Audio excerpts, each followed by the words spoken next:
याकूब ज़िक्रिया। मशहूर अदाकार याकूब ज़िक्रिया, असुल नालो बशीर, 1943 में काठियावाड़ ओपलिया ॻोठ में मोहम्मद ज़िक्रिया जे घर में ॼाओ। विरहाङे खां पोइ संदसि ख़ानदान पाकिस्तान लॾे आयो ऐं हैदराबाद में रिहाइश इख्तियार कई। हीउ 14 वरियनि जो हो त अक्सर बीमार रहण लॻो, जंहिं ते संदसि वालदा संदसि नालो मटाए याकूब रखियो। सेकेंडरी ताईं तालीम हासिल कयईं। 1958 में रेडियो स्टेशन हैदराबाद ते ऑडिशन ॾिनई। बहादुर संदसि पहिरियों ड्रामो हुयो।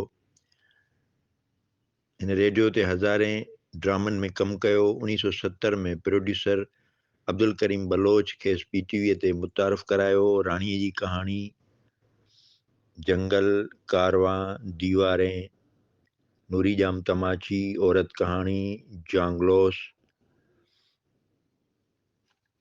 सतरंगी, फुटपाथ, अधूरा इंसान, कूंज ऐं ॿियनि ड्रामनि में अदाकारी कयईं।